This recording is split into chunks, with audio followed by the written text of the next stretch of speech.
Density, जैसा आपको पता है, density is equal to mass by volume. तो इसका मतलब कि अगर हम डेंसिटी के एनालिसिस कर रहे हैं तो एलिमेंट के डेंसिटी के एनालिसिस कर रहे हैं तो एलिमेंट का एटॉमिक मास और एलिमेंट का एटॉमिक वॉल्यूम को कंसीडर करेंगे, और एटॉमिक मास और एटॉमिक वॉल्यूम दोनों का वेरिएशन के बेसिस पे डेंसिटी का वेरिएशन डिसाइड होगा।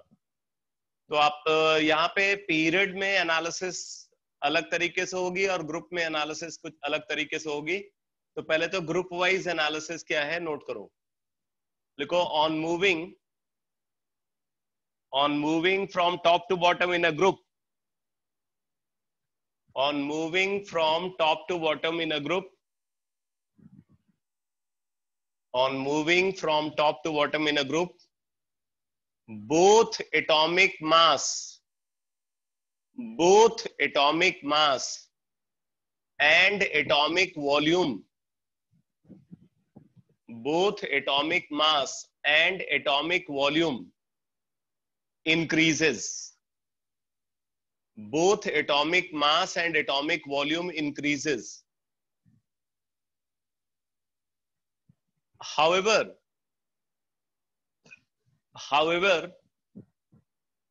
increase in atomic mass, increase in atomic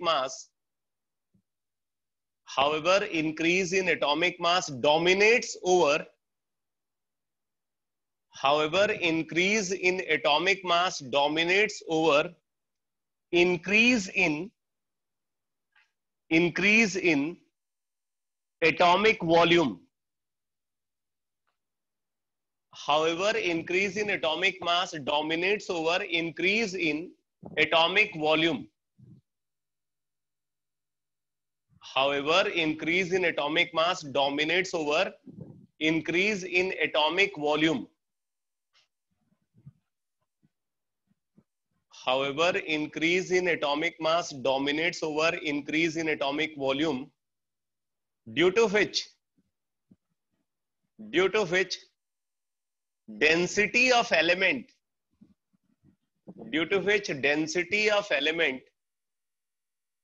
increases, due to which density of element increases. ठीक है, तो देखो यहाँ पे बोल रहा है कि अगर हम ग्रुप में टॉप टू बॉटम जाते हैं तो एटॉमिक मास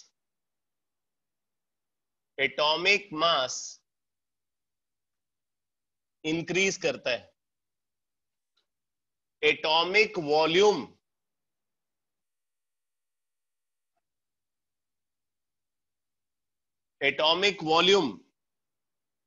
ये भी इंक्रीज करता है। डेंसिटी को अगर कंसीडर करें तो ये हो जाएगा atomic mass upon atomic volume.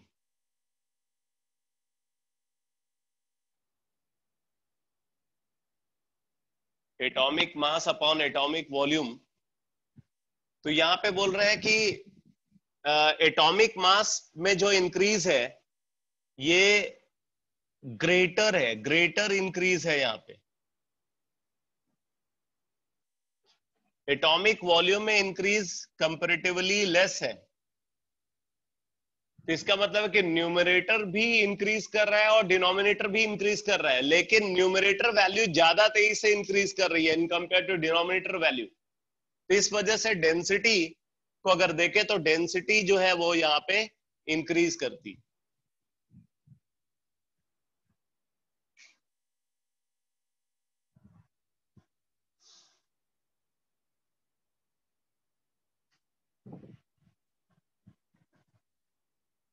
बेटा स्क्रीन तो ठीक है, अब इससे क्लियर पिक्चर तो कभी नहीं रही।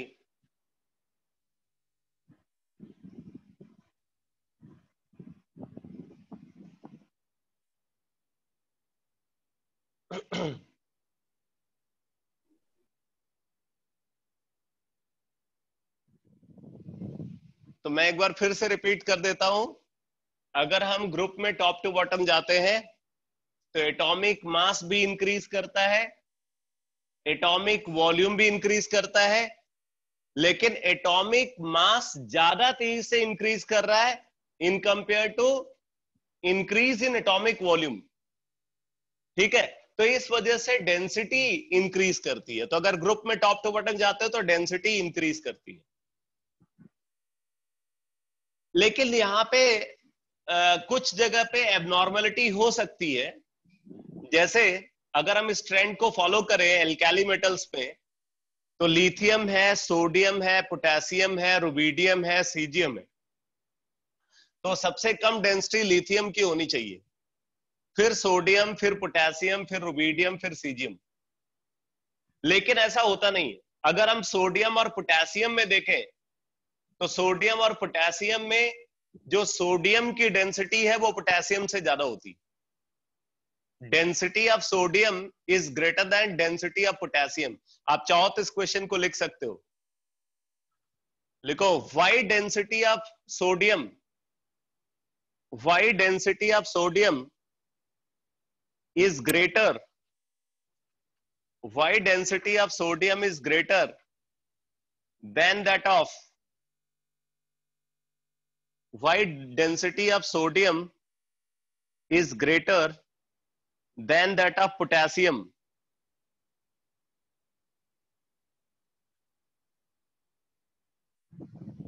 Why density of sodium is greater than that of density of potassium? ठीक है, तो अब देखो इसके पीछे वजह ये होती है कि जब हम सोडियम से पोटेशियम की तरफ जाते हैं तो एटॉमिक मास तो इंक्रीज कर ही रहा है। सोडियम का एटॉमिक मास है 23 और पोटेशियम का एटॉमिक मास है 39। सोडियम का एटॉमिक मास है 23 और पोटेशियम का एटॉमिक मास है 39। तो पोटेशियम का एटॉमिक मास सोडियम के एटॉमिक मास से ज्यादा है, 16 यूनिट ज्यादा है। लेकिन सोडियम और पोटेशियम का अगर एटॉमिक वॉल्यूम को कंपेयर करें तो पोटेशियम का एटॉमिक वॉल्यूम काफी बड़ा होता है सोडियम के कंपेयर में। और ये बात आप देखोगे सेकंड और थर्ड पीरियड एलिमेंट में, जो थर्ड पीरियड एलिमेंट होता है उसका साइज सेकंड पीरियड एलिमेंट से काफी बड़ा होता है। आगे वैसा साइज का वेरिएशन नहीं दिखता। ठीक है, फर्स्ट और सेकंड पीरियड एलिमेंट में भी साइज सफिशिएंटली लार्ज होता है, लेकिन सेकंड और थर्ड पीरियड एलिमेंट में स्पेशली साइज बहुत बड़ा होता है। उसके बाद जब आप थर्ड और फोर्थ पीरियड एलिमेंट का साइज को कंपेयर करते हो तो वहां पे क्या होता है, फिर डी ऑर्बिटल का इन्वॉल्वमेंट हो जाता है। तो डी ऑर्बिटल का इन्वॉल्वमेंट होने की वजह से, ठीक है, डी ऑर्बिटल का इन्वॉल्वमेंट होने की वजह से बेसिकली पुअर शील्डिंग इफेक्ट आता है। तो फिर इफेक्टिव न्यूक्लियर चार्ज तेजी से बढ़ने लगता है। तो इफेक्टिव न्यूक्लियर चार्ज का जो इंक्रीज है वो एन के इंक्रीज को कंपनसेट करने लगता है, इसलिए साइज जितना बढ़ना चाहिए उतना साइज बढ़ता नहीं। जब तक डी ऑर्बिटल का में इलेक्ट्रॉन की एंट्री नहीं होती तब तक तो साइज का कंट्रोल किसके हाथ में रहता है, साइज का कंट्रोल एन डिसाइड करता है। अगर आप साइज को कंसीडर करो तो R N is equal to N square by Z star into A naught. R N is equal to N square upon Z star into A naught. ठीक है, तो यहां पे अब ये बोल रहे हैं कि जब तक डी ऑर्बिटल में इलेक्ट्रॉन की एंट्री नहीं होती तब तक इफेक्टिव न्यूक्लियर चार्ज कोई स्पेशल मतलब जो वो डिसाइडिंग फैक्टर नहीं रहता। तो उस सिचुएशन में जो साइज है, साइज को एन गवर्न कर रहा होता है। और एन वैल्यू अगर आप देखो, जैसे सेकंड पीरियड एलिमेंट और थर्ड पीरियड एलिमेंट, तो सेकंड पीरियड एलिमेंट के लिए 2 स्क्वायर होगा और थर्ड पीरियड एलिमेंट के लिए 3 स्क्वायर होगा। यानी कि अगर आप रेशियो के टर्म्स में देखो तो ये 9/4 हो जाता है। 9/4 का मतलब है कि वैल्यू जो है वो डबल से ज्यादा इंक्रीज कर रही है। ठीक है, ये हो जाएगा 2.25 टाइम्स का इंक्रीज हो रहा है। अब जरा आप देखो फिर थर्ड और फोर्थ पीरियड एलिमेंट में, थर्ड पीरियड एलिमेंट के केस पे 3 स्क्वायर यानी कि 9 और फोर्थ पीरियड एलिमेंट के केस पे 4 स्क्वायर तो 16। ठीक है, तो वहां भी अगर आप देखो तो एन स्क्वायर जो है वो काफी ज्यादा इंक्रीज कर रहा है। तो एन स्क्वायर का जो इंक्रीज है, एन स्क्वायर का इंक्रीज फैक्टर तब तक डोमिनेट करता रहता है जब तक कि पुअर शील्डिंग इफेक्ट वो मतलब जो है वो पुअर शील्डिंग इफेक्ट जब तक एग्जिस्टेंस में नहीं आता। जैसे ही पुअर शील्डिंग इफेक्ट एग्जिस्टेंस में आता है फिर एन स्क्वायर को ये जेड स्टार फैक्टर जो है कंपनसेट करने लगता है, और जब एन स्क्वायर को जेड स्टार फैक्टर कंपनसेट करेगा तो साइज जितना बढ़ना चाहिए उतना साइज बढ़ता नहीं है। तो आप अगर देखो potassium atomic number 19, D orbital D block के एलिमेंट्स कहां से स्टार्ट होते हैं? एटॉमिक नंबर 21 तक, 21 से स्टार्ट होते हैं। इसका मतलब कि वहां पे वो पुअर शील्डिंग इफेक्ट अभी अपना रोल प्ले नहीं कर रहा है। तो इस वजह से एन स्क्वायर डिसाइडिंग है, और एन स्क्वायर के डिसाइडिंग होने की वजह से सोडियम और पोटेशियम में साइज डिफरेंस बहुत ज्यादा होता है। और सोडियम और पोटेशियम में जो साइज डिफरेंस है वो साइज डिफरेंस बेसिकली वो उनके एटॉमिक मास का इंक्रीज को डोमिनेट करता है। इस वजह से क्या होता है, एटॉमिक वॉल्यूम में ज्यादा इंक्रीज होगा in compare to atomic mass, और इसकी वजह से क्या होता है, पोटेशियम की डेंसिटी सोडियम से कम हो जाती है। तो आप इस बात को नोट कर लो, लिखो लिखो size of potassium is much larger, size of potassium is much larger than that of size of sodium, than that of size of sodium,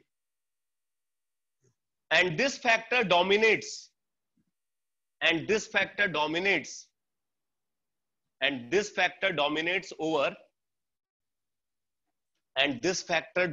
over the increase in atomic mass, and this factor dominates over the increase in atomic mass, and this factor dominates over the increase in atomic mass, due to which density of potassium is less than that of density of sodium, due to which density of potassium is less than that of density of sodium। ठीक है, तो अगर density का general trend क्या है, ऊपर से नीचे जाने पे डेंसिटी इंक्रीज करती है। अगर इस ट्रेंड में कोई भी गड़बड़ हो रही है तो इसका मतलब क्या है, वहां पे एटॉमिक वॉल्यूम ज्यादा बढ़ गया in compare to atomic mass, तो एटॉमिक वॉल्यूम टर्म डोमिनेट करने लगा, इस वजह से डेंसिटी डिक्रीज कर गई। ये आपको अपने दिमाग में रखना है। अब जैसे मैंने आपको बताया था कि गैलियम की जो डेंसिटी होती है, गैलियम की डेंसिटी एल्युमिनियम की डेंसिटी से काफी ज्यादा होती है, डबल से भी ज्यादा होती है गैलियम की density in compare to aluminium. Aluminium की डेंसिटी 2.7 ग्राम पर सेंटीमीटर क्यूब होती है, और गैलियम की जो डेंसिटी है वो 5.9 ग्राम पर सेंटीमीटर क्यूब के आसपास होती है।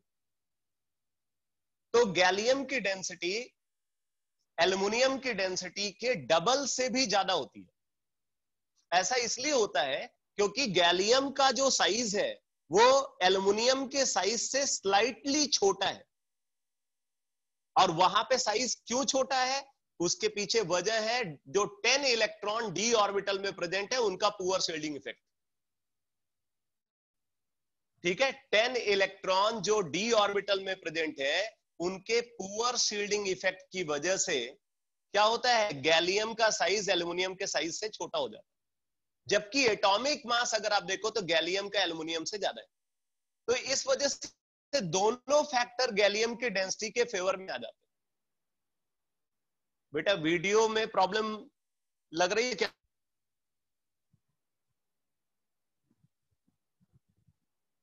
बेटा वीडियो पॉज रही है क्या?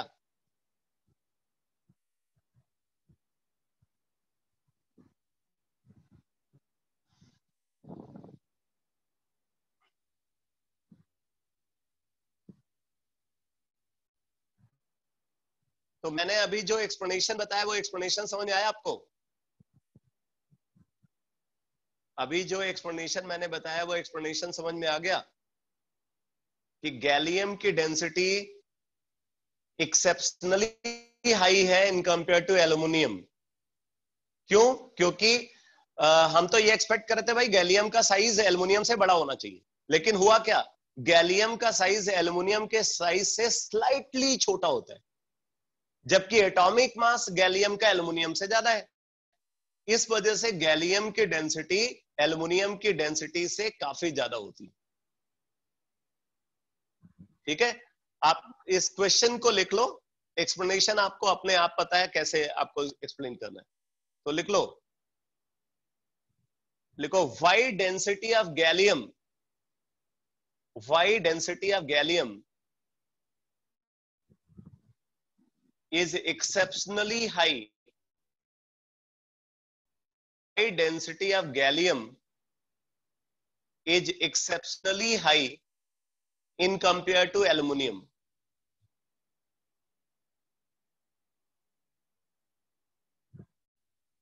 बेटा आज नेटवर्क प्रॉब्लम लग रही है, उसकी वजह से थोड़ी दिक्कत हो रही है।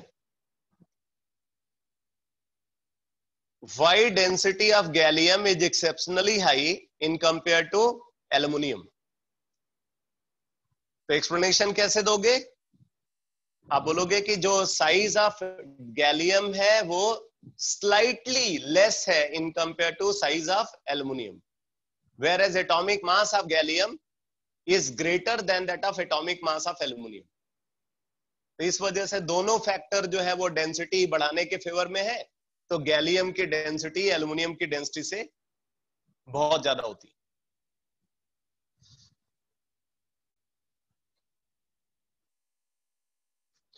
अब बात आती है वेरिएशन इन पीरियड।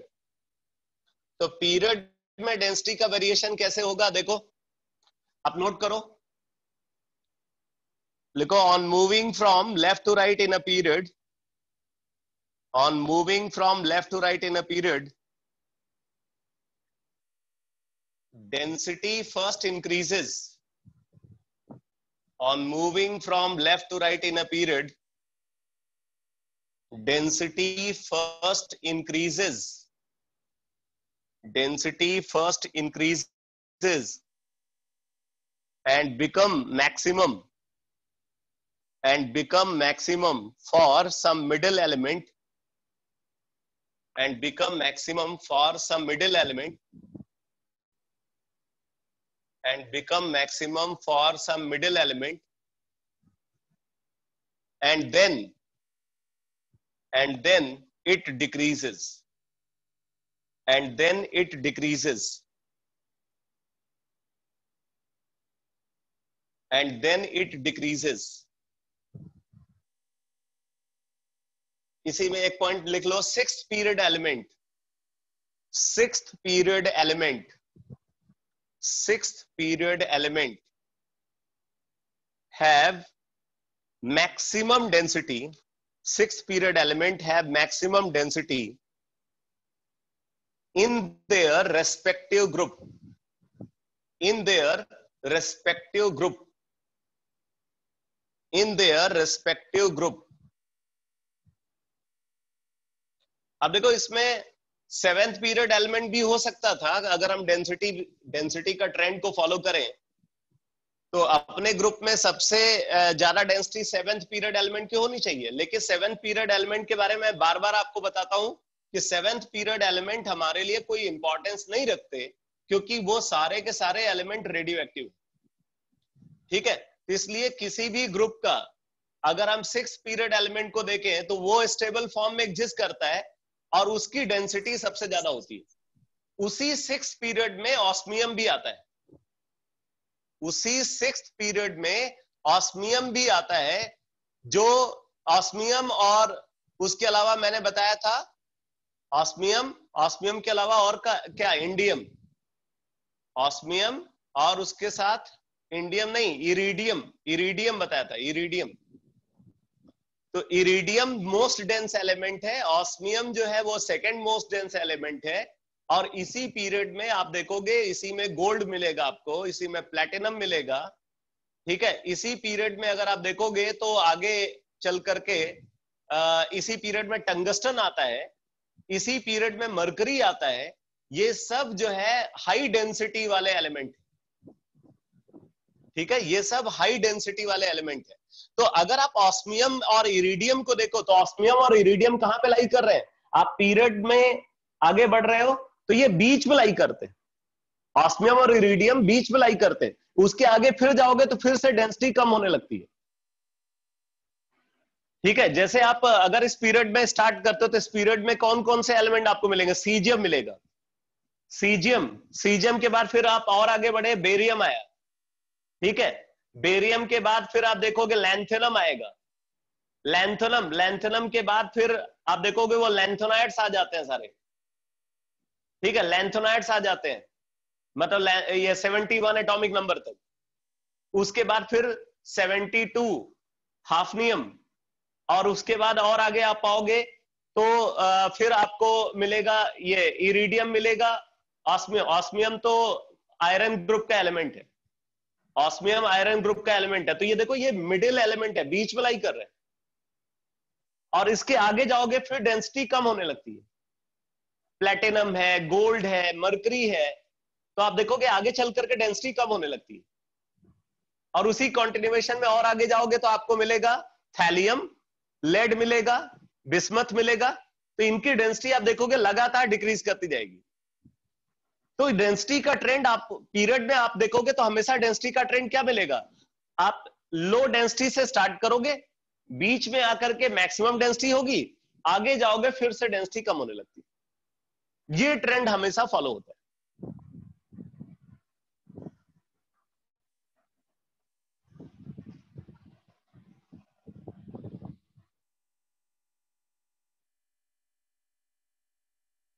तो डेंसिटी का वेरिएशन समझ में आ गया।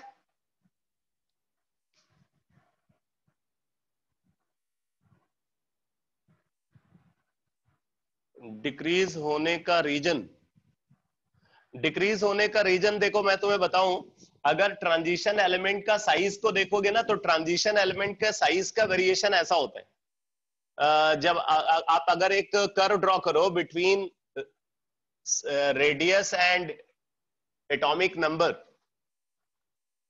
ट्रांजिशन एलिमेंट के केस में अगर आप रेडियस और एटॉमिक नंबर के बीच में कर्व ड्रॉ करो एक पर्टिकुलर ट्रांजिशन सीरीज में, तो आपको कुछ ऐसा वेरिएशन मिलेगा, पहले तो साइज बड़ा होगा, बीच में आकर के साइज कांस्टेंट हो जाता है, उसके बाद लास्ट में जाकर के फिर से साइज इंक्रीज कर जाता है, बीच में साइज जो है ऑलमोस्ट कांस्टेंट रहता है, लास्ट में साइज इंक्रीज कर जाता है।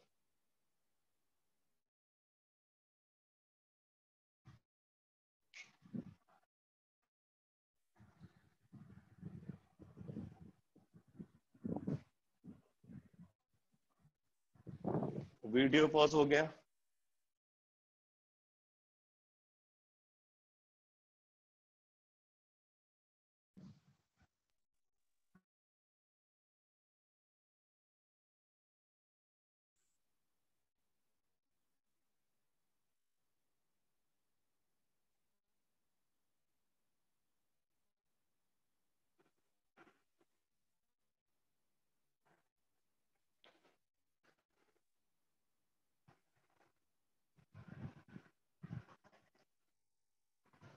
आज नेटवर्क प्रॉब्लम है बेटा, काफी थोड़ा सा दिक्कत है।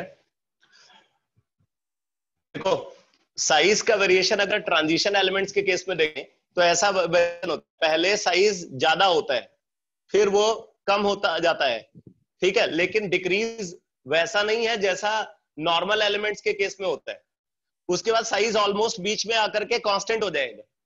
फिर यहाँ पे कॉपर, जैसे हम अगर 3D सीरीज को देखें तो कॉपर से साइज फिर बढ़ना शुरू कर देता है, कॉपर और जिंक का साइज एक्सेप्शनली लार्ज होता है, ठीक है, तो क्योंकि आप देख रहे हो यहाँ पे साइज फिर से इंक्रीज करने लगा, पहले तो साइज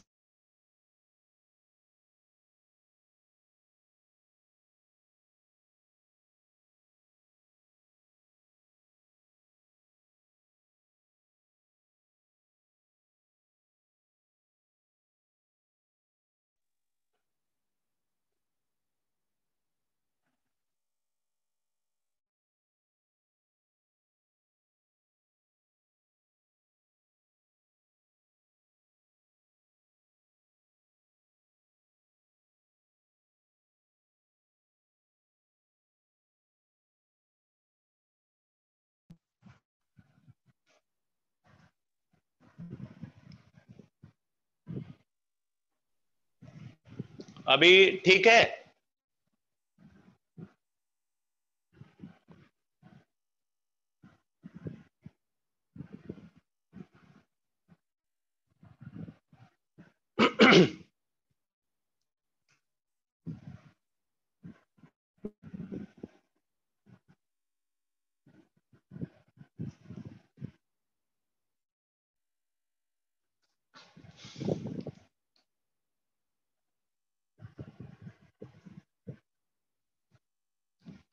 चलो अभी ऑडियो क्लियर है? मेरी आवाज सुन पा रहे हो?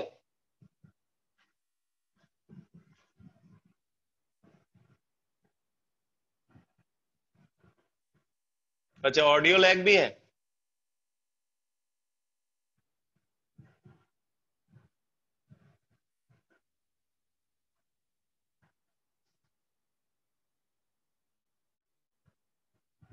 चलो ठीक है। देखो बेटा, मैं क्या बोल रहा हूं कि अगर आप जैसे स्कैंडियम से मूव करना शुरू करते हो तो स्कैंडियम का साइज आप देख रहे हो क्या है? स्कैंडियम का साइज बड़ा है, टाइटेनियम उससे छोटा, वेनेडियम और छोटा, क्रोमियम छोटा, मैग्नीज, मैग्नीज के बाद फिर आप देखोगे आगे आयरन, कोबाल्ट, निकल तक साइज ऑलमोस्ट कांस्टेंट रहता है।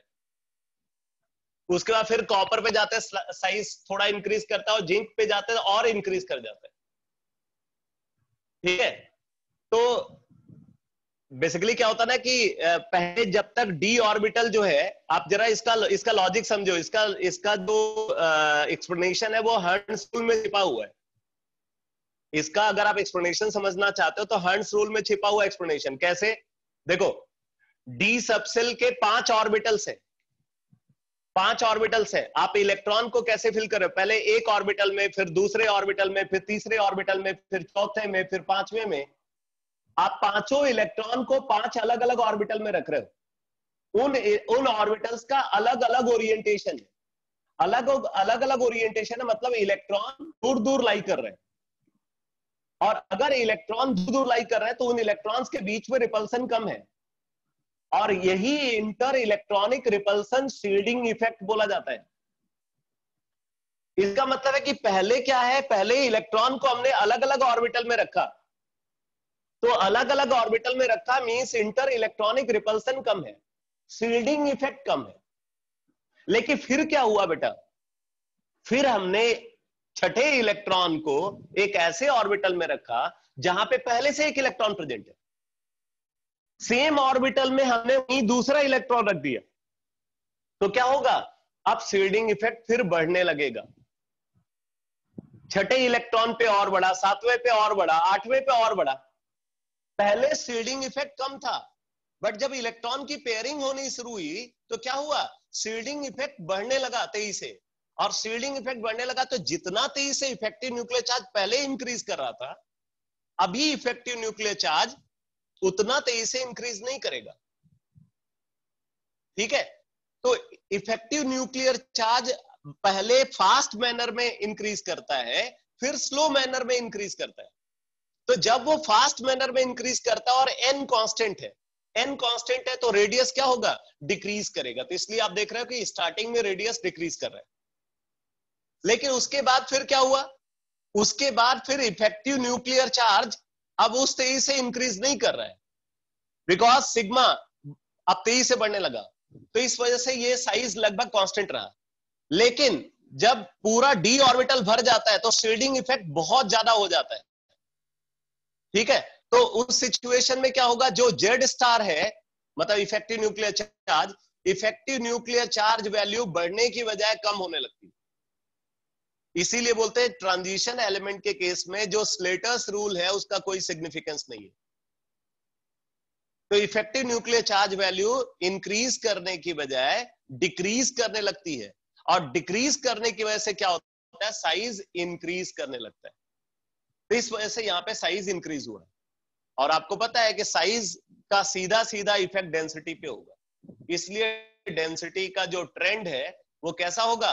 पहले डेंसिटी जो है वो इंक्रीज करेगी, बीच में आकर के मैक्सिमम होगी, उसके बाद फिर से साइज इंक्रीज करने लग रहा है, तो साइज के इंक्रीज करने की वजह से डेंसिटी डिक्रीज करने लगती है। तो भाई अत्री साहब क्लियर हुआ है जो एक्सप्लेनेशन मैंने बताया?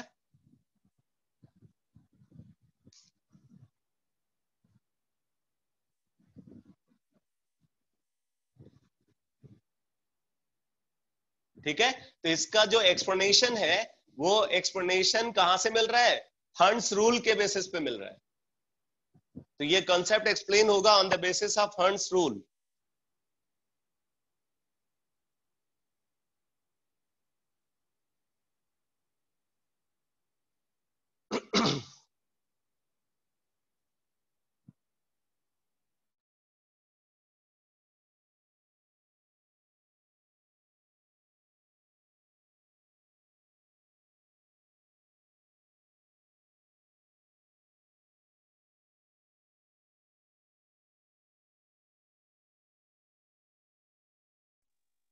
जब तक आप इलेक्ट्रॉन को अलग अलग ऑर्बिटल में रखते रहोगे क्या होगा?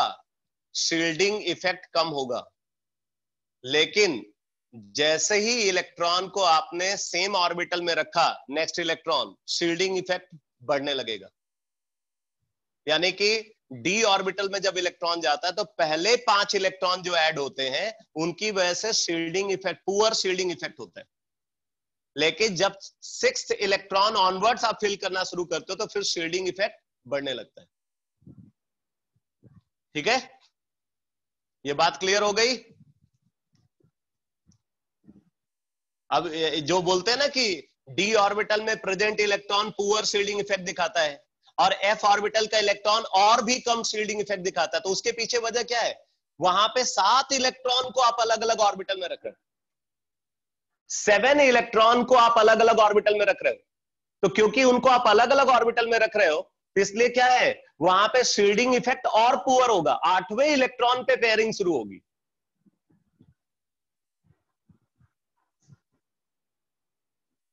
अब आप नेक्स्ट पीरियोडिक प्रॉपर्टी लिखो, हाइड्रेशन इंथैल्पी। हाइड्रेशन इंथैल्पी,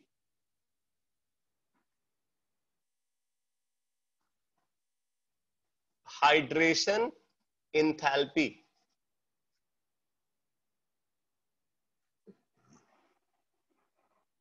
अब देखो ये हाइड्रेशन इंथैल्पी का जो कंसेप्ट मैं आपको बता रहा हूं, ये बहुत इंपॉर्टेंट कंसेप्ट है और केमिकल बॉन्डिंग में आप इसका एप्लीकेशन देखोगे। ठीक है, ये जो पीरियोडिक प्रॉपर्टी आप देख रहे हो इसका एप्लीकेशन आपको केमिकल बॉन्डिंग में देखने को मिलेगा। तो पहले तो हाइड्रेशन इंथैल्पी है क्या, इसकी डिफिनीशन लिखो। हाइड्रेशन इंथैल्पी की डिफिनीशन लिखो। लिखो, minimum amount of heat evolved, minimum amount of heat evolved, minimum amount of heat evolved when one mole when 1 mole of gaseous ion, minimum amount of heat evolved when 1 mole of gaseous ion are dissolved, when 1 mole of gaseous ion are dissolved, minimum amount of heat evolved when 1 mole of gaseous ion are dissolved in large amount of water, in large amount of water, in large amount of water to form infinitely dilute solution, to form infinitely dilute solution, to form infinitely dilute solution is called hydration enthalpy, is called hydration enthalpy,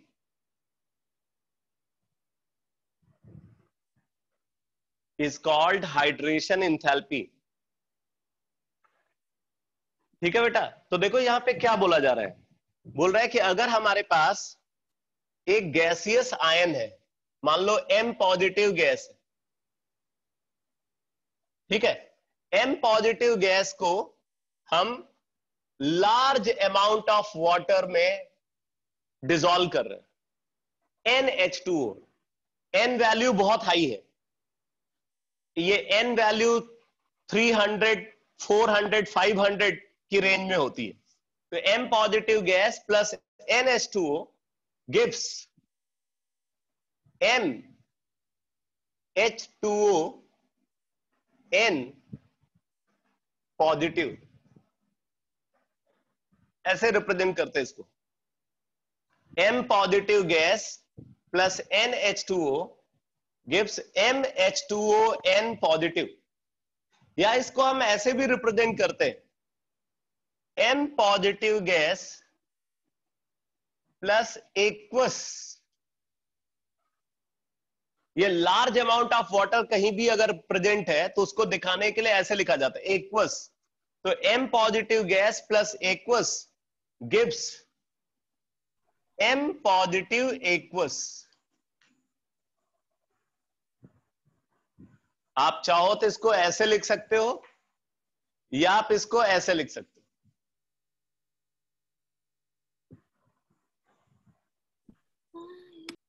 ठीक है, तो अब यहां पे बोल रहे हैं कि अगर हमने इस गैसियस केटायन का 1 मोल को कंसीडर किया है, अगर हम 1 मोल गैसियस केटायन को लार्ज अमाउंट ऑफ वाटर में डिसॉल्व करके इनफाइनाइटली डाइल्यूट सॉल्यूशन को प्रोड्यूस करते हैं, तो इस प्रोसेस में जितनी हीट इवॉल्व होगी उसको हाइड्रेशन इंथैल्पी बोलेंगे, delta H hydration, delta H hydration, और ये हमेशा नेगेटिव होगा, ये वैल्यू हमेशा नेगेटिव होगी, ये कभी पॉजिटिव नहीं हो सकती, हमेशा हीट इवॉल्व होती है, एब्जॉर्ब नहीं होती।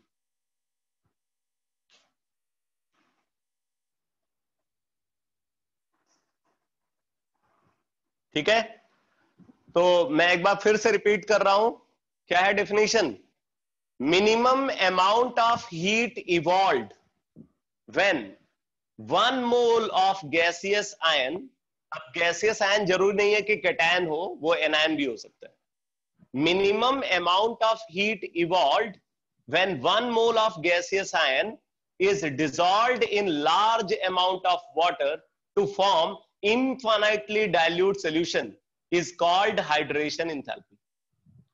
तो इस तरीके से हाइड्रेशन एंथैल्पी को डिफाइन करते हैं कि अगर हमारे पास 1 मोल गैसियस आयन है और इसको हमने लार्ज अमाउंट ऑफ वाटर में डिसॉल्व करके, ठीक है, इनफाइनाइटली डाइल्यूट सॉल्यूशन को प्रोड्यूस किया हुआ है, तो इस प्रोसेस में जितनी हीट इवॉल्व होगी उसी को हाइड्रेशन एंथैल्पी बोलेंगे।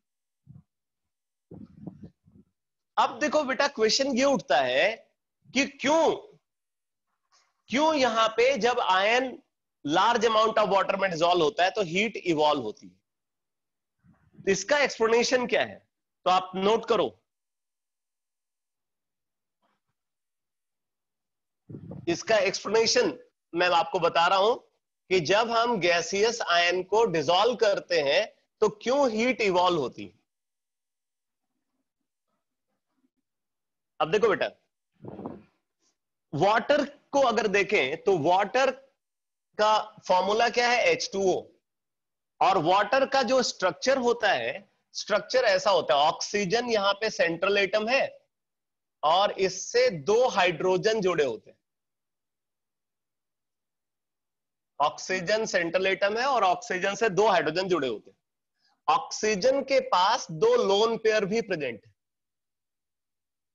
अगर हम वाटर का स्ट्रक्चर को देखें तो ऑक्सीजन से 2 हाइड्रोजन जुड़े हुए और ऑक्सीजन के पास 2 लोन पेयर है। देखो, ऑक्सीजन की इलेक्ट्रोनेगेटिविटी हाइड्रोजन से काफी ज्यादा होती है। पॉलिंग स्केल पे ऑक्सीजन की इलेक्ट्रोनेगेटिविटी 3.4 के अप्रॉक्स होती है और हाइड्रोजन की इलेक्ट्रोनेगेटिविटी पॉलिंग स्केल पे 2.1 के आसपास होती है। मतलब दोनों के बीच में जो इलेक्ट्रोनेगेटिविटी डिफरेंस है वो लगभग 1.3 यूनिट का है। 1.3 यूनिट का इलेक्ट्रोनेगेटिविटी डिफरेंस ऑक्सीजन और हाइड्रोजन के बीच में है। तो अब देखो इसका रिजल्ट क्या होगा। इसका रिजल्ट ये होता है कि जो शेयर्ड इलेक्ट्रॉन पेयर है वो शेयर्ड इलेक्ट्रॉन पेयर ऑक्सीजन की तरफ शिफ्ट होगा। शेयर्ड इलेक्ट्रॉन पेयर ऑक्सीजन की तरफ शिफ्ट होगा। तो शेयर्ड इलेक्ट्रॉन पेयर ऑक्सीजन की तरफ शिफ्ट होने की वजह से हाइड्रोजन पे पार्शियल पॉजिटिव चार्ज प्रोड्यूस होता है, हाइड्रोजन पे पार्शियल पॉजिटिव चार्ज प्रोड्यूस होगा, तो ऑक्सीजन पे पार्शियल नेगेटिव चार्ज प्रोड्यूस होता है। अब आप देख रहे हो कि यहां पे कोवेलेंट बॉन्ड है और उस कोवेलेंट बॉन्ड के अंदर जो एटम्स इन्वॉल्व है उन पे चार्ज प्रेजेंट है, मतलब ये पोलर कोवेलेंट बॉन्ड है। इस बॉन्ड को हम क्या बोलेंगे? पोलर कोवेलेंट बॉन्ड बोलेंगे। ये पोलर कोवेलेंट बॉन्ड है, इसीलिए वाटर एक पोलर मॉलिक्यूल है। ठीक है, water is a polar molecule, it is a polar molecule.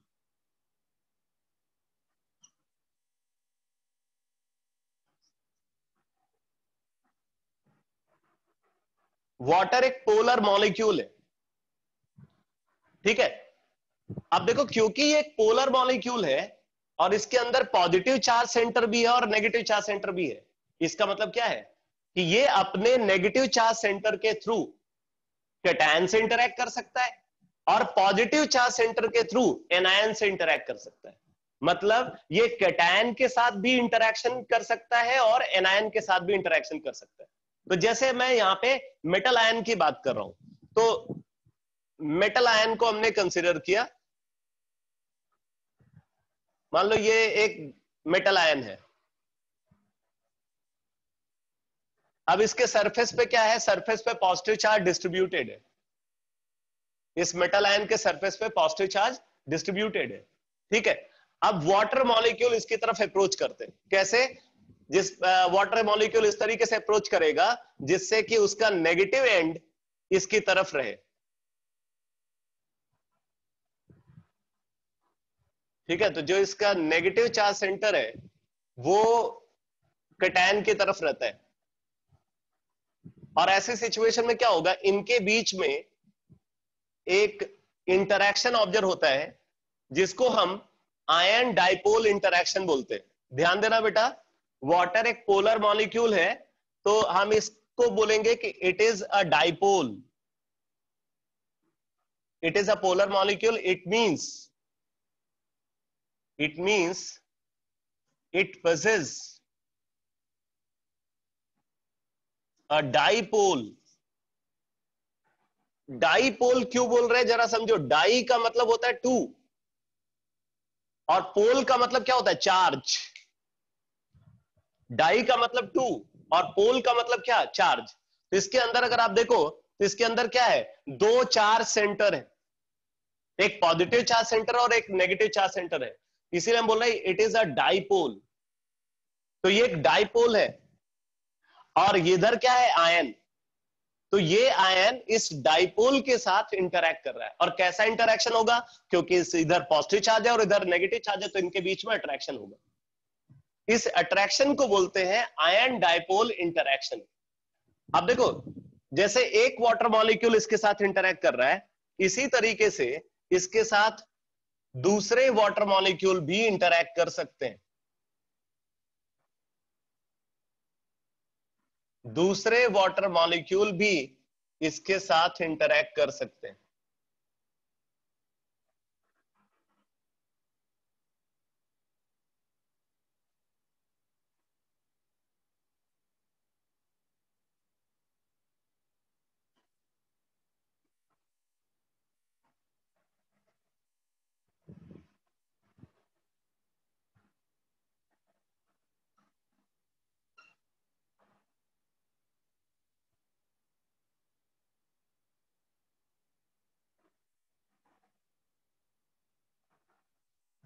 इस तरीके से आप देखो, ये हर तरफ से सराउंडेड होता है विद सॉल्वेंट मॉलिक्यूल। ये एक स्फीयर है, ये स्फीयर चारों तरफ से सॉल्वेंट मॉलिक्यूल से सराउंडेड होता है, और सॉल्वेंट मॉलिक्यूल के साथ जो इंटरैक्शन ये दिखा रहा है, इस इंटरैक्शन को क्या बोलेंगे? इसको बोलेंगे आयन डाइपोल इंटरैक्शन।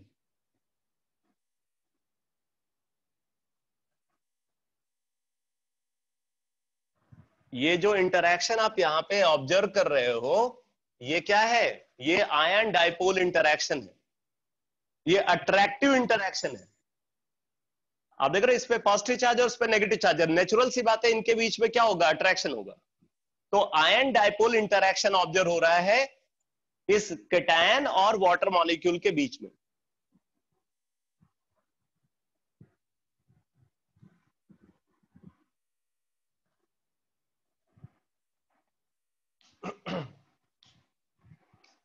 और तुम लोग आपस में ही पोल कर लो कि ऑडियो क्लियर है या नहीं क्लियर है। ये डायग्राम क्लियर है या नहीं? वीडियो क्लियर है?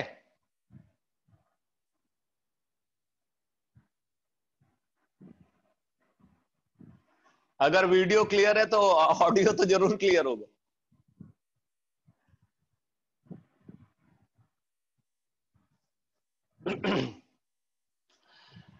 तो मैंने यहां पे ये बोला कि ये एक आयन है और वाटर क्या है? वाटर एक डाइपोल है।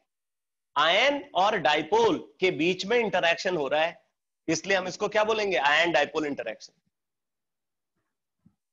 ठीक है।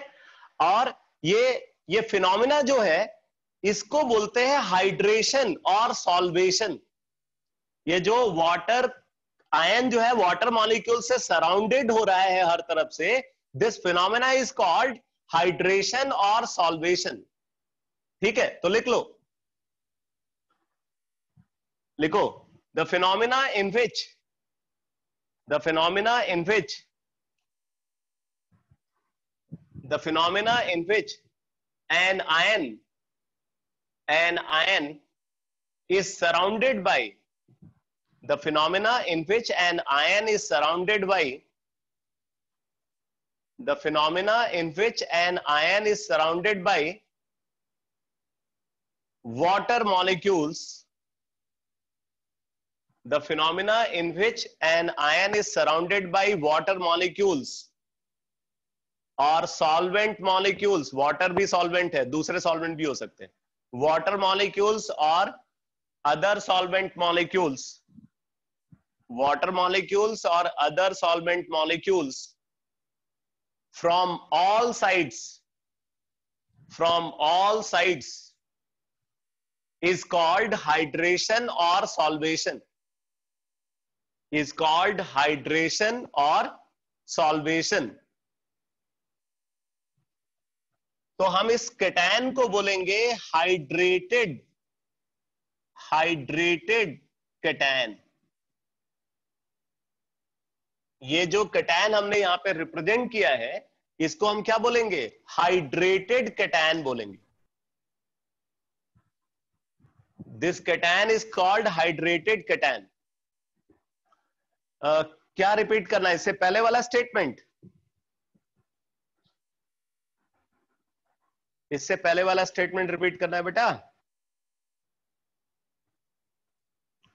चलो नोट कर लो,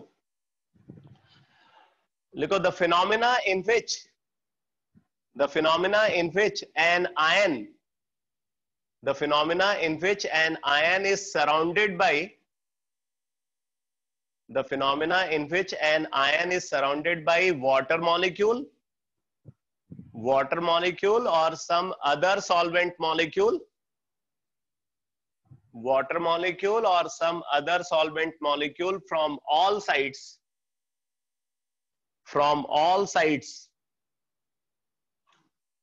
is called hydration or solvation, is called hydration or solvation, is called hydration or solvation।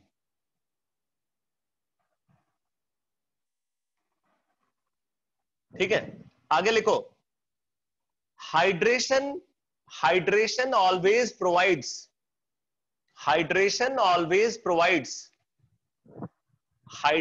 always provides stability, hydration always provides stability to an ion, hydration always provides stability to an ion। अब जरा देखो stability hydration क्यों लाता है ion के अंदर?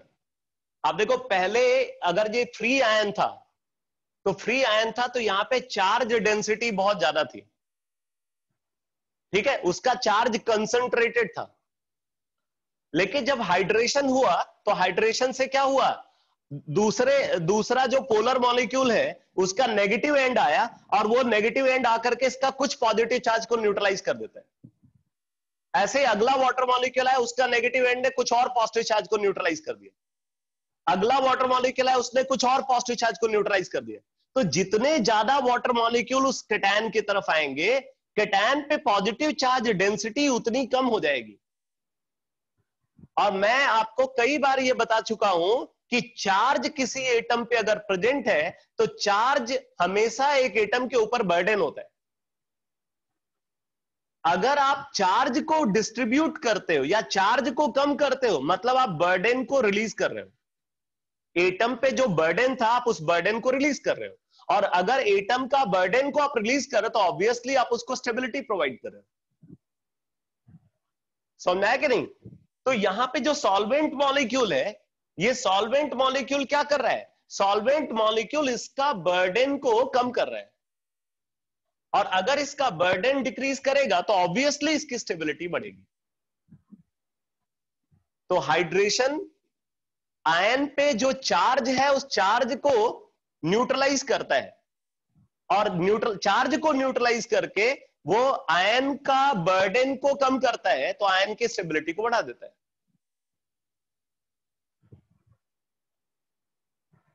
ठीक है, तो आप नोट करो, as the degree of hydration as the degree of hydration as the degree of hydration also called as the degree of hydration also called extent of hydration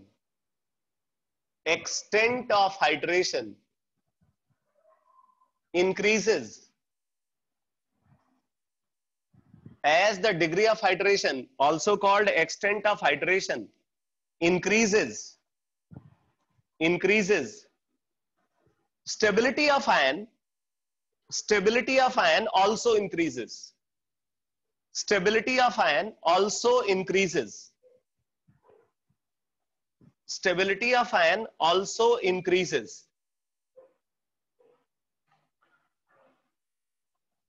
stability of ion also increases। एक बात और आप यहां पे note करो, ये जो hydrated ion होता है बेटा, हाइड्रेटेड आयन का साइज जो फ्री आयन है उसके साइज से बहुत बड़ा होता है। मतलब आप समझो सिचुएशन कुछ ऐसी है जैसे अकेला अगर ट्रेन का इंजन है, तो ट्रेन का इंजन मतलब ये फ्री आयन, और उसके साथ ढेर सारे कोचेज अगर लग गए, तब वो जो पूरी ट्रेन है, आप इंजन का साइज को ट्रेन के साइज से अगर कंपेयर करो तो एग्जैक्टली वही सिचुएशन यहां भी होती है। ये मेटल आयन जो है, ये मेटल आयन अगर इंजन है तो ये सब क्या है, उसके कोचेज है। तो इनके साथ अगर आप देखोगे पूरी ट्रेन बहुत बड़ी हो जाती, लेकिन अकेला इंजन अगर देखे तो वो साइज में काफी छोटा है। तो जो फ्री आयन है, फ्री आयन साइज में बहुत छोटा होता है, बट हाइड्रेटेड आयन साइज में काफी बड़ा होता है। ठीक है, तो इस बात को भी नोट कर लो, size of hydrated ion, size of hydrated ion is much larger, size of hydrated ion is much larger than that of size of free ion, than that of size of free ion।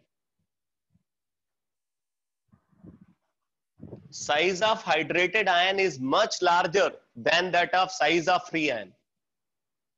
और एक बात और important है कि solution के अंदर एक ion की जो मोबिलिटी है, सॉल्यूशन के अंदर एक आयन कितना इफेक्टिवली मूव करेगा, वो उसका फ्री फॉर्म में साइज डिसाइड नहीं करेगा, बल्कि उसका हाइड्रेटेड फॉर्म में जो साइज है वो डिसाइड करेगा। फ्री आयन तो साइज में बहुत छोटा होता है, लेकिन हाइड्रेटेड आयन साइज में काफी बड़ा होता है। तो किसी भी सॉल्यूशन के अंदर एक आयन की जो मोबिलिटी है, वो मोबिलिटी उसके हाइड्रेटेड आयन वाले साइज के बेसिस पर डिसाइड होती है, उसके फ्री आयन वाले साइज के बेसिस पर डिसाइड नहीं होती। ठीक है, इस बात को भी नोट कर लो। लिखो, the mobility of ion, the mobility of ion inside the solution, the mobility of ion inside the solution, the mobility of ion inside the solution is inversely proportional to, is inversely proportional to its hydrated size, its hydrated size, inversely proportional to its hydrated size. इसका hydrated size जितना बड़ा होगा, उसकी mobility उतनी कम होगी। ठीक है, तो अब मैं यहां पे कई सारे डिस्कशन को एक साथ कर रहा हूं। देखो, सबसे पहले जो एक्सटेंट ऑफ हाइड्रेशन है, एक्सटेंट ऑफ हाइड्रेशन का क्या मतलब है, जरा ये समझ लो। एक्सटेंट ऑफ हाइड्रेशन का मतलब यह है कि एक आयन, एक फ्री आयन के साथ कितने ज्यादा वाटर मॉलिक्यूल जुड़े हुए, जितने ज्यादा वाटर मॉलिक्यूल एक फ्री आयन के साथ जुड़े हैं, उसका एक्सटेंट ऑफ हाइड्रेशन उतना ज्यादा। ठीक है, किसी भी फ्री आयन के साथ जितने ज्यादा number of water molecule associated होंगे, उसका एक्सटेंट ऑफ हाइड्रेशन उतना ज्यादा होगा, यानी कि उसका डिग्री ऑफ हाइड्रेशन उतना ज्यादा होगा। तो extent of hydration is directly proportional to hydration enthalpy, delta H hydration।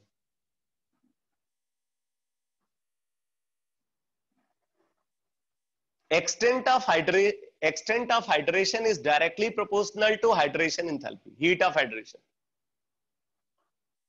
extent of hydration is directly proportional to heat of hydration। अब देखो, हीट ऑफ हाइड्रेशन ये किस बात पर डिपेंड करता है? तो बोलते हैं heat of hydration is directly proportional to surface charge density of ion. heat of hydration is directly proportional to surface charge density of ion, जिसको हम सिग्मा से भी रिप्रेजेंट करते हैं। ये सिग्मा वो शील्डिंग इफेक्ट, शील्डिंग कांस्टेंट नहीं है।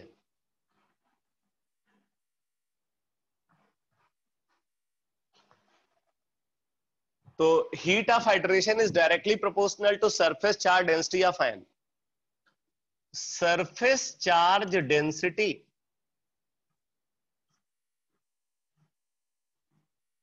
surface charge density of ion is equal to ionic charge upon ionic size।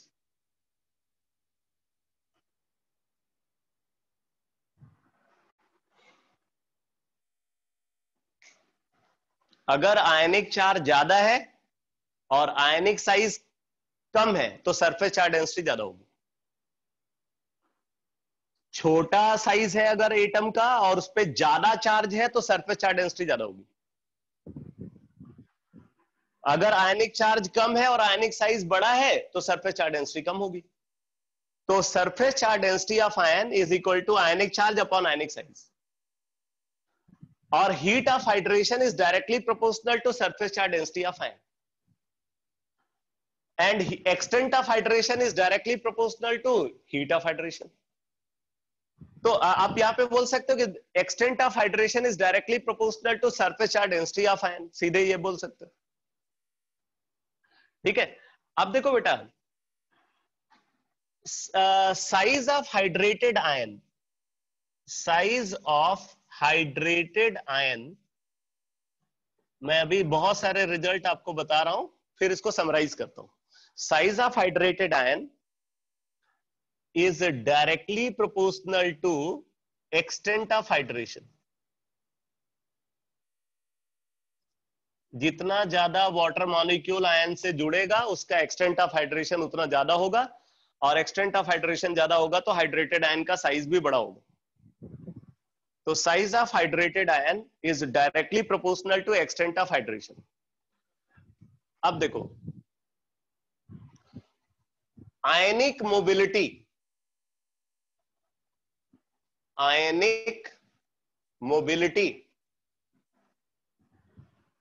is inversely proportional to size of hydrated ion. Size of hydrated ion.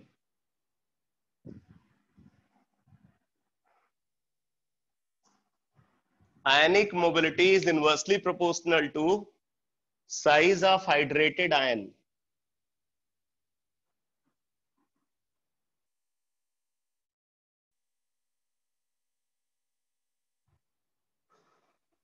यहां पे hydrated लिखा हुआ है, hydrated. Ionic mobility is inversely proportional to size of hydrated ion. और फिर देखो, एक term को डिफाइन करते हैं जिसको बोलते हैं इलेक्ट्रिकल कंडक्टिविटी. भाई देखो, सॉल्यूशन में आयन मूव करता है, आयन मूव करता है तो उसकी वजह से वहां पे चार्ज का फ्लो होता है, चार्ज का फ्लो होता है तो इलेक्ट्रिकल कंडक्शन होता है.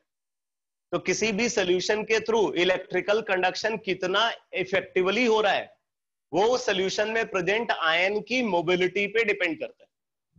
तो electrical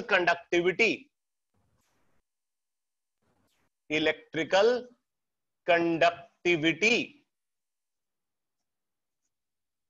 of ion is directly proportional to its ionic mobility.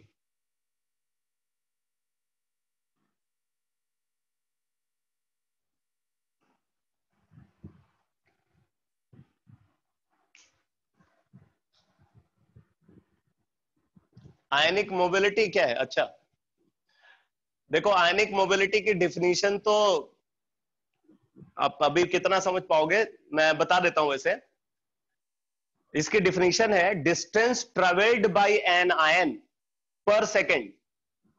Distance travelled by an ion per second under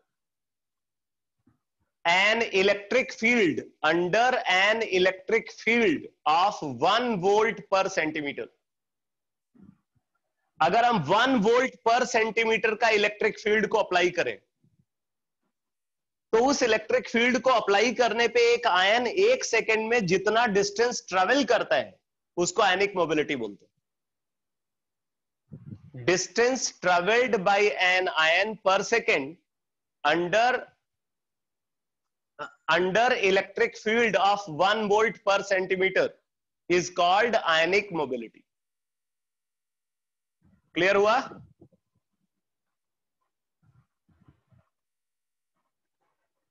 ठीक है. अगर 1 वोल्ट पर सेंटीमीटर का इलेक्ट्रिक फील्ड को अप्लाई करते हैं तो उसको अप्लाई करने पे कोई आयन 1 सेकेंड में जितना डिस्टेंस ट्रेवल करता है वो उसकी आयनिक मोबिलिटी.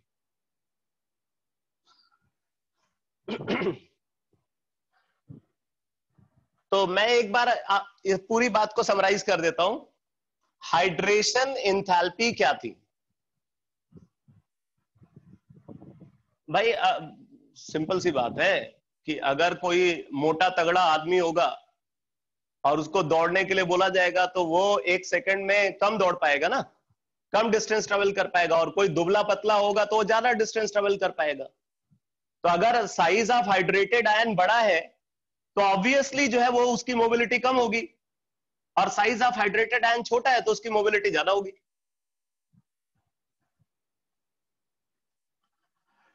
तो हाइड्रेशन एंथैल्पी को मैंने कैसे डिफाइन किया? हाइड्रेशन एंथैल्पी क्या है? बोला हाइड्रेशन एंथैल्पी है when 1 mole of gaseous ion is dissolved in large amount of water to form infinitely dilute solution, then amount of heat evolved is called hydration enthalpy. ये hydration enthalpy की definition है. बात आती है कि heat क्यों evolve हुई? तो बोला हीट इसलिए इवॉल्व हुई क्योंकि जो सॉल्वेंट मॉलिक्यूल है वो एक पोलर मॉलिक्यूल है। पोलर मॉलिक्यूल का मतलब उसके अंदर पॉजिटिव चार्ज सेंटर भी है और नेगेटिव चार्ज सेंटर भी है, और हम उसको एक आयन के साथ कंसीडर कर रहे हैं, चाहे आयन पे पॉजिटिव चार्ज हो या आयन पे नेगेटिव चार्ज हो। वो जो सॉल्वेंट मॉलिक्यूल है वो दोनों के साथ इंटरैक्ट करने की कैपेबिलिटी रखता है। क्यों? क्योंकि उसके अंदर पॉजिटिव चार्ज सेंटर भी है और नेगेटिव चार्ज सेंटर भी है। तो अगर कैटायन होगा तो कैटायन के केस में वो अपना एनायन को सामने रख देगा, अपना नेगेटिव चार्ज सेंटर को सामने रख करके उसके साथ इंटरैक्ट करेगा। और अगर एनायन होगा तब वो क्या करेगा? अपना पॉजिटिव चार्ज सेंटर को सामने रख करके इंटरैक्ट करेगा। इसलिए वो कैटायन को भी हाइड्रेट करने की कैपेबिलिटी रखता है और एनायन को भी हाइड्रेट करने की कैपेबिलिटी रखता है। तो क्या है कि अगर सॉल्वेंट मॉलिक्यूल के साथ आयन का इंटरैक्शन होता है तो उस इंटरैक्शन में आयन पे जो चार्ज है वो चार्ज न्यूट्रलाइज होता है। आयन पे जो चार्ज है वो चार्ज न्यूट्रलाइज होता है, और अगर आयन का चार्ज न्यूट्रलाइज होगा तो आयन पे बर्डन कम होगा, और आयन पे बर्डन कम होगा तो उसकी पोटेंशियल एनर्जी डिक्रीज करेगी। वो हायर पोटेंशियल एनर्जी स्टेट से लोअर पोटेंशियल एनर्जी स्टेट में आएगा। तो इस वजह से क्या होगा? वो डिफरेंस के बराबर, जो पोटेंशियल एनर्जी का डिफरेंस है, उस डिफरेंस के बराबर एनर्जी वो रिलीज करता है, और वही रिलीज्ड एनर्जी हाइड्रेशन एंथैल्पी बोली जाती है। इसीलिए इस प्रोसेस में हमेशा हीट इवॉल्व होती है। आप बोल रहे हैं कि जितना ज्यादा हाइड्रेशन हो रहा है आयन का उतनी ज्यादा एनर्जी रिलीज होगी, और जितना ज्यादा हाइड्रेशन हो रहा है आयन का उसका साइज उतना बड़ा होगा। तो आयन का हाइड्रेशन कब कम होगा कब ज्यादा होगा? बोल रहे हैं आयन का हाइड्रेशन ज्यादा होगा या कम होगा ये उसकी हाइड्रेशन एंथैल्पी डिसाइड करेगी। जितनी ज्यादा हाइड्रेशन एंथैल्पी होगी मतलब उतना ज्यादा हाइड्रेशन हुआ। और हाइड्रेशन एंथैल्पी किस बात पर डिपेंड करेगी? बोल रहा है कि हाइड्रेशन एंथैल्पी इस बात पर डिपेंड करेगी कि आयन पे सरफेस चार्ज डेंसिटी कितनी है। ज्यादा सरफेस चार्ज डेंसिटी होगी तो हाइड्रेशन एंथैल्पी ज्यादा होगी, कम सरफेस चार्ज डेंसिटी होगी तो हाइड्रेशन एंथैल्पी कम होगी। सरफेस चार्ज डेंसिटी क्या है? आयनिक चार्ज अपॉन आयनिक साइज। ज्यादा आयनिक चार्ज छोटा साइज तो सरफेस चार्ज डेंसिटी ज्यादा, हाइड्रेशन एंथैल्पी ज्यादा। कम आयनिक चार्ज बड़ा साइज तो सरफेस चार्ज डेंसिटी कम, हाइड्रेशन एंथैल्पी कम। आप बोल रहे हैं कि अगर हाइड्रेटेड आयन का साइज बड़ा है तो उसकी आयनिक मोबिलिटी कम होगी, और आयनिक मोबिलिटी अगर कम होगी तो उसकी इलेक्ट्रिकल कंडक्टिविटी भी कम होगी। इसका मतलब ये जो हाइड्रेशन एंथैल्पी का कॉन्सेप्ट है, ये हाइड्रेशन एंथैल्पी का कॉन्सेप्ट दो जगह इसकी रिक्वायरमेंट होगी, एक तो इलेक्ट्रिकल कंडक्टिविटी को डिसाइड करने में और दूसरा आयन की स्टेबिलिटी को डिसाइड करने में। क्योंकि हाइड्रेशन अगर बढ़ता है तो आयन पे चार्ज का बर्डन कम होगा, और चार्ज का बर्डन अगर कम होगा तो उसकी स्टेबिलिटी बढ़ेगी। तो ये आयन की स्टेबिलिटी को भी डिसाइड करता है और आयन की इलेक्ट्रिकल कंडक्टिविटी को भी डिसाइड करता है। ये है इसकी समरी। ठीक है, अब मैं इसका वेरिएशन ग्रुप में और पीरियड में बता रहा हूं। तो लिखो variation in group, variation in group.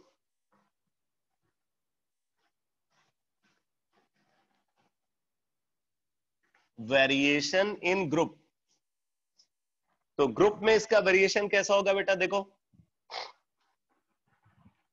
जैसे अगर हम एल्काली मेटल आयन को कंसीडर कर रहे हैं तो क्या क्या है हमारे पास? Li positive, Na positive, K positive, Rb positive, Cs positive, ये कैटायंस है। तो आप क्या देख रहे हो यहाँ पे? आयनिक चार्ज, आयनिक, यहाँ पे छोटा छोटा लिखना, कई सारे यहाँ पे प्रॉपर्टीज को हम कंसीडर करेंगे तब जाकर के ये कंक्लूड होगा। तो छोटा छोटा कम स्पेस एक एक प्रॉपर्टी के लिए देना। तो आयनिक चार्ज को अगर देखें तो आयनिक चार्ज यहाँ पे क्या है? कांस्टेंट है, सब पे 1 यूनिट पॉजिटिव चार्ज है, तो आयनिक चार्ज कांस्टेंट है। ये बात समझ में आई ना? आयनिक चार्ज क्यों कांस्टेंट है? आयनिक चार्ज क्यों कांस्टेंट है, समझ में आया? ठीक है, अब जरा देखो आयनिक साइज, आयनिक साइज, तो आयनिक साइज क्या है भाई, ऊपर से नीचे जाओगे आयनिक साइज बढ़ता जाएगा, एटम का साइज बढ़ेगा तो आयन का साइज भी बढ़ेगा, तो ionic size increases.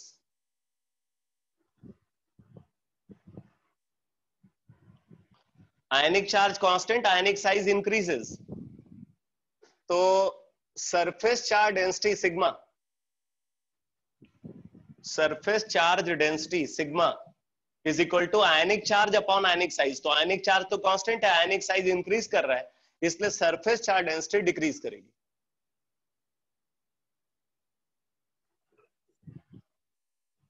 Surface charge density decrease करेगी, और सरफेस चार्ज डेंसिटी अगर डिक्रीज कर रही है तो हीट ऑफ हाइड्रेशन डिक्रीज करेगा। Heat of hydration is directly proportional to surface charge density, तो जो ट्रेंड सरफेस चार्ज डेंसिटी का वही हीट ऑफ हाइड्रेशन का होगा, तो हीट ऑफ हाइड्रेशन डिक्रीज कर रहा है, तो size of hydrated ion, size of hydrated ion ये भी डिक्रीज करेगा। अब जरा देखना बेटा, आयनिक साइज का क्या ट्रेंड है और साइज ऑफ हाइड्रेटेड आयन का ट्रेंड क्या है, जरा देखो उल्टा है। आयनिक साइज बढ़ रहा है लेकिन साइज ऑफ हाइड्रेटेड आयन कम हो रहा है, तो size of hydrated ion decrease कर रहा है। अब जरा देखो ionic mobility, ionic mobility increase करनी चाहिए, आयनिक मोबिलिटी इंक्रीज करनी चाहिए, क्योंकि ionic mobility is inversely proportional to size of hydrated ion, तो size of hydrated ion decrease कर रहा है इसलिए आयनिक मोबिलिटी इंक्रीज करेगी, और आयनिक मोबिलिटी अगर इंक्रीज करेगी तो electrical conductivity, electrical conductivity increase करेगी। ये है ट्रेंड।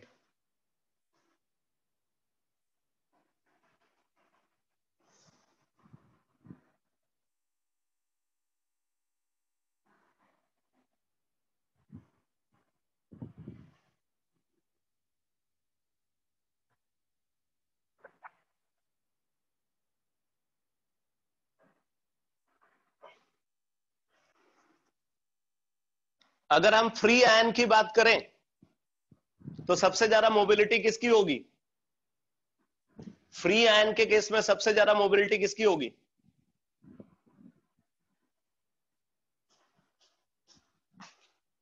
या सबसे ज्यादा इलेक्ट्रिकल कंडक्टिविटी किसकी होगी? हाँ सही है, लिथियम की होनी चाहिए, क्योंकि सबसे छोटा साइज उसका है, सबसे कम मास उसका है, तो सबसे आसानी से उसको मूव कराया जा सकता है, तो फ्री आयन के केस में सबसे ज्यादा मोबिलिटी लिथियम आयन की होनी चाहिए, लेकिन हाइड्रेटेड आयन के केस में सबसे ज्यादा मोबिलिटी सीजियम आयन की होगी।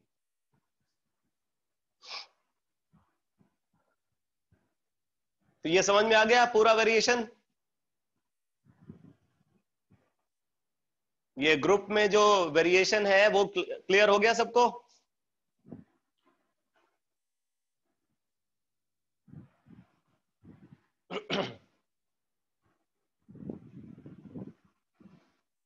अब आप लिखो variation in period, variation in period, variation in period,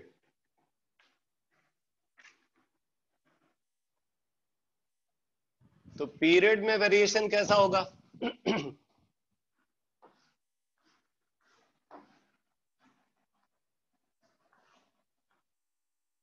पहले तो एक पीरियड के जो आयन्स हैं उनको लिख देते हैं। Lithium ion, beryllium ion,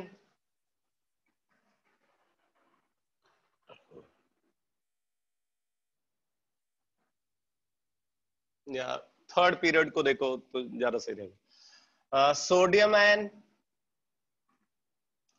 magnesium ion, aluminium ion, silicon ion, phosphorus ion. वैसे इनके लिए इतनी हायर ऑक्सीडेशन स्टेट को एक्वायर कर पाना पॉसिबल नहीं होता है। तो अगर आप देखो तो वैसे ट्रेंड क्या दिख रहा है, आयनिक चार्ज बढ़ रहा है। तो यहां पे अगर हम इनका पीरियोडिक ट्रेंड देखें तो आयनिक चार्ज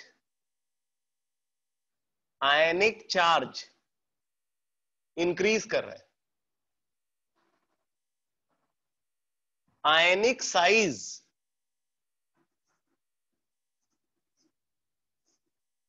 डिक्रीज कर रहा है, सरफेस चार्ज डेंसिटी इंक्रीज कर रही है, हीट ऑफ हाइड्रेशन इंक्रीज करेगा, हीट ऑफ हाइड्रेशन इंक्रीज करेगा, size of hydrated ion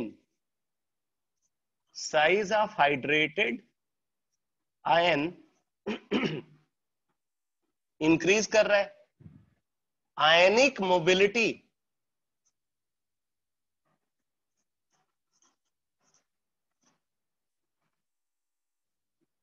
decrease करेगी, इलेक्ट्रिकल कंडक्टिविटी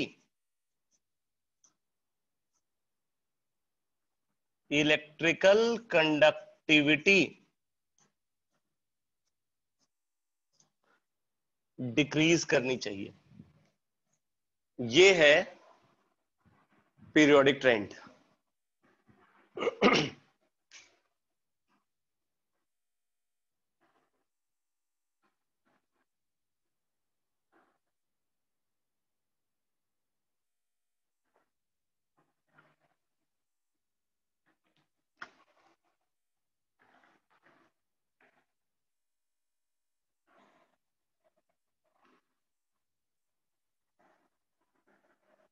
एक क्वेश्चन लिखो।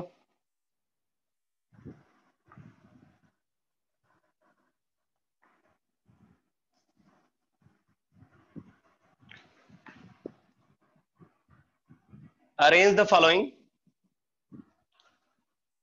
following in terms of increasing order. Arrange the following in terms of increasing order of their hydration enthalpy. Arrange the following in terms of increasing order of their hydration enthalpy.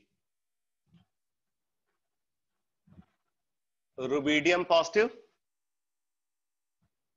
aluminium 3 positive, magnesium 2 positive, calcium 2 positive.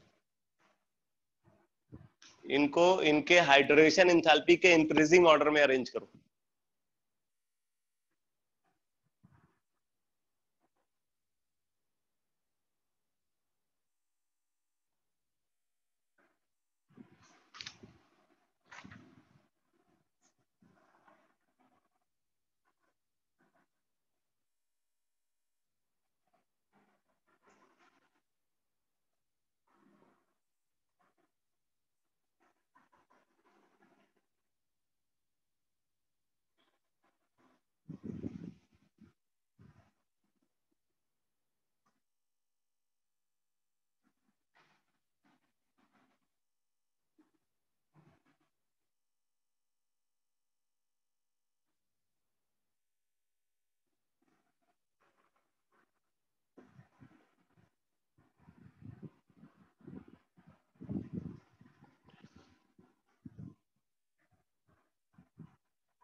One का सबसे कम और 2 का सबसे ज्यादा।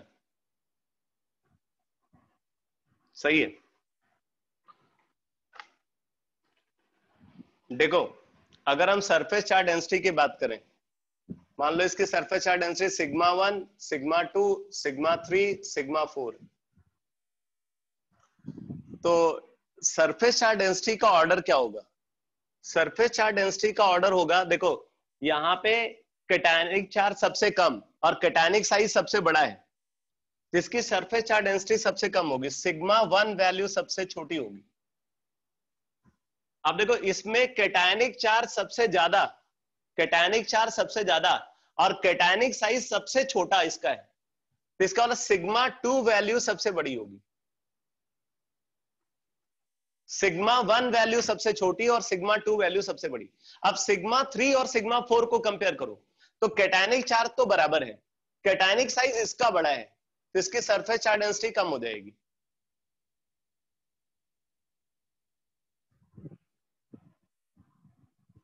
ये surface charge density का order है, और जो सरफेस चार्ज डेंसिटी का ऑर्डर होगा वही हाइड्रेशन एंथैल्पी का भी ऑर्डर होगा। तो ऑर्डर ऑफ हाइड्रेशन एंथैल्पी अगर हम कंसीडर करें तो आरबी पॉजिटिव के लिए सबसे कम, उसके बाद कैल्शियम 2 पॉजिटिव, उसके बाद मैग्नीशियम 2 पॉजिटिव और सबसे ज्यादा एल्युमिनियम 3 पॉजिटिव के केस में। आ गया समझ में सबको?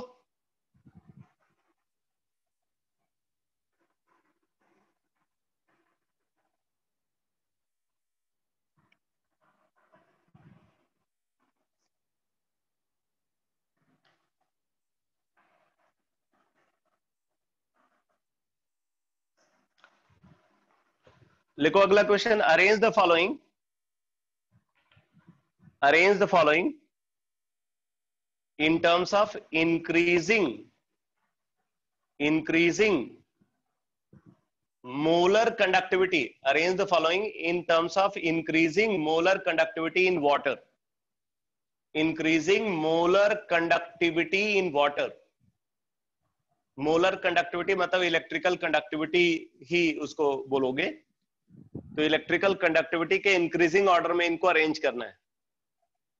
तो Li positive, Na positive, K positive, Rb positive, Cs positive, क्या होगा ऑर्डर?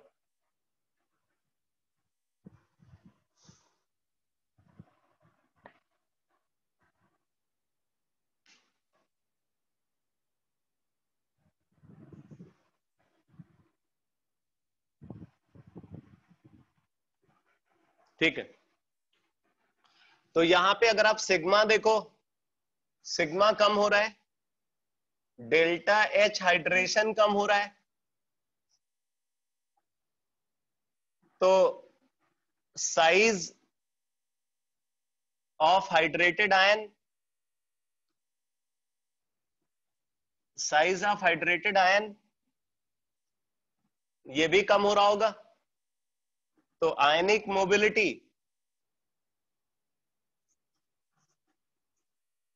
बढ़ रही है, तो इलेक्ट्रिकल कंडक्टिविटी या मोलर कंडक्टिविटी इंक्रीज करेगी।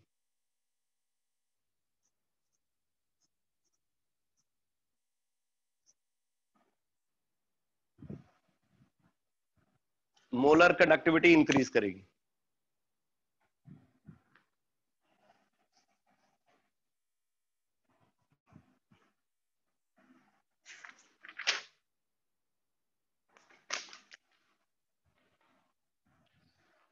क्वेश्चन लिखो, arrange the following oxides, arrange the following oxides, arrange the following oxides in terms of their increasing acidic character. Arrange the following oxides in terms of their increasing acidic character. Their increasing acidic character.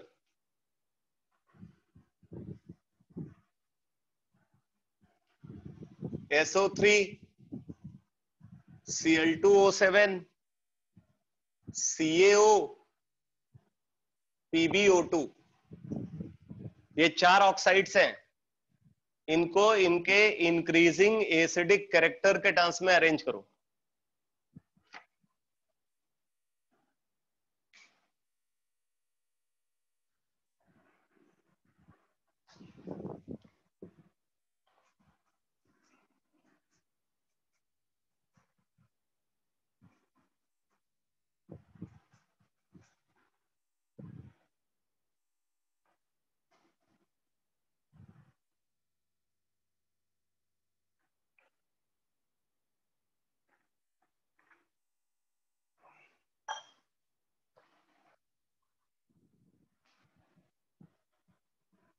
3 4 1 2, 3 का सबसे कम, फिर 4, फिर 1, फिर 2। सही है, सही है, सही है। देखो बेटा, ये मेटल है और ये मेटल है, कैल्शियम और लेड मेटल है, सल्फर और क्लोरीन नॉन मेटल है। नॉन मेटल के ऑक्साइड एसिडिक और मेटल के ऑक्साइड बेसिक। अब उसमें भी क्या है, calcium is more metallic than that of lead. Calcium का मेटालिक कैरेक्टर लेड से ज्यादा है। Calcium is more electropositive than that of lead. इसका मतलब है कि सबसे कम एसिडिक या सबसे ज्यादा बेसिक CaO होगा, फिर PbO2 होगा। अब सल्फर और क्लोरीन में अगर आप देखो तो क्लोरीन का नॉन मेटालिक कैरेक्टर सल्फर से ज्यादा है, इसलिए क्लोरीन का ऑक्साइड ज्यादा एसिडिक होना चाहिए।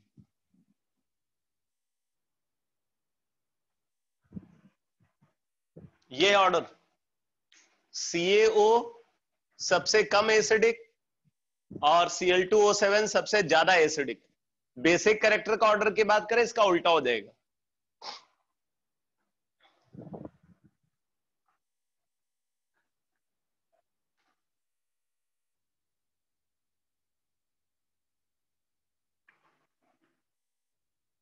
एक क्वेश्चन आप खुद की प्रैक्टिस के लिए लिखो, बहुत अच्छा क्वेश्चन है। एक न्यूमेरिकल, मैं न्यूमेरिकल से खत्म कर रहा हूं इस चैप्टर को, लेकिन आपको सेल्फ प्रैक्टिस के लिए दे रहा हूं।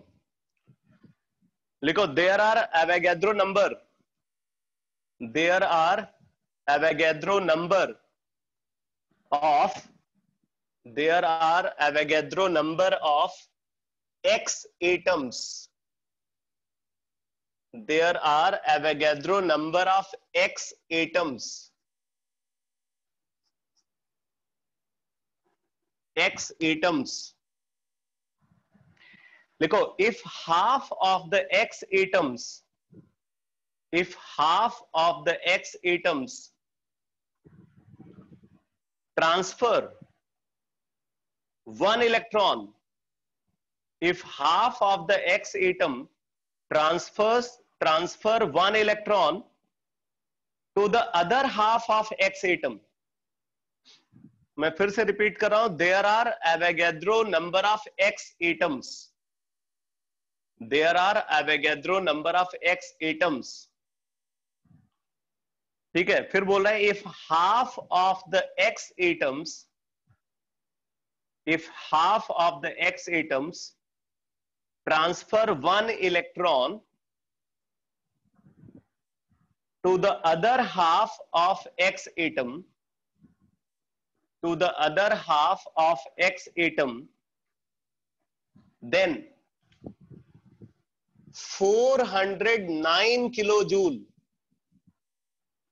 409 kilojoule heat must be added। मतलब यहां पे हीट इवॉल्व नहीं हो रही बल्कि एब्जॉर्ब हो रही। 409 kilojoule heat must be added. आगे लिखो, if these X negative ions, if these X negative ions are subsequently, if these X negative ions are subsequently converted into, are subsequently converted into X positive ions, X positive ions, then an additional 733 kilojoule, 733 kilojoule heat must be added, heat must be added, 733 kilojoule heat must be added। Calculate ionization energy, calculate ionization energy and electron affinity, calculate ionization energy and electron affinity of X atom in electron volt। Calculate ionisation energy and electron affinity of X atom in electron volt. मैं आपको answer भी बता देता हूं। Ionization energy है 11.84 electron volt, approximately 11.84 electron volt, और electron affinity है 3.36 electron volt. आप इसको ट्राई करना, सॉल्व कर लेते हो बहुत अच्छी बात है, नहीं सॉल्व कर पाते हो तो कल की क्लास में बताना। इसको पहले डिस्कस कर दूंगा, फिर केमिकल बॉन्डिंग स्टार्ट करेंगे। ओके बेटा।